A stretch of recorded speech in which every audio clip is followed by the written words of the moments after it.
La veille de sa mort, Jésus prend un dernier repas avec ses apôtres. Il prend un morceau de pain, le bénit et le partage en disant « Prenez et mangez-en tous. Ceci est mon corps livré pour vous. Faites cela en mémoire de moi. » Il prend la coupe de vin et la bénit en disant « Prenez et buvez-en tous. Ceci est mon sang versé pour vous. » Ce dernier repas, aussi appelé la Cène, est à l'origine de la messe. La messe est un repas partagé entre frères d'un même père.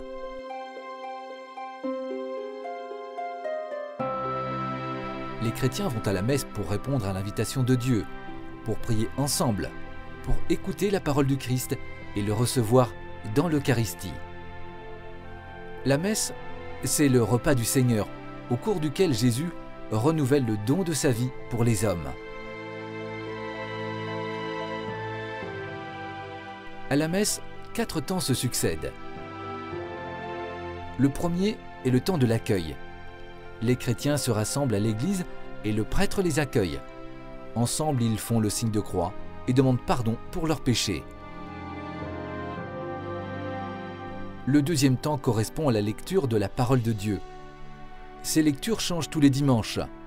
Nous entendons un texte de l'Ancien Testament, un psaume, puis une lettre des apôtres, un épître ou un extrait de l'Apocalypse. Ensuite, le prêtre ou le diacre lit l'Évangile. Il l'explique, c'est l'homélie. Après, les fidèles proclament leur foi, c'est le credo. Le troisième temps est celui de l'Eucharistie, un mot qui signifie « action de grâce ». Le prêtre renouvelle les gestes et les paroles que Jésus fit le soir de son dernier repas. Par l'intervention du Saint-Esprit, il consacre le pain et le vin qui deviennent le corps et le sang du Christ.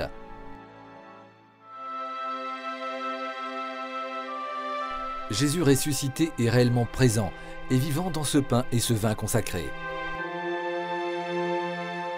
Les chrétiens s'échangent alors la paix du Christ, puis vient la communion. La dernière partie de la messe s'appelle l'envoi. Le prêtre bénit l'assemblée. Il invite les chrétiens à aller témoigner de la bonne nouvelle entendue et vécue à la messe.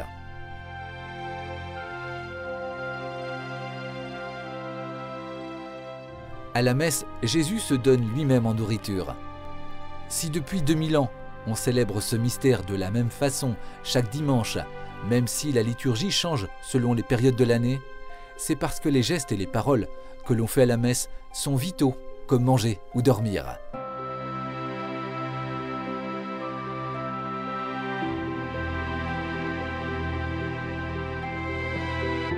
Ils nous nourrissent de la vie de Dieu et nous donnent des forces pour vivre en chrétien.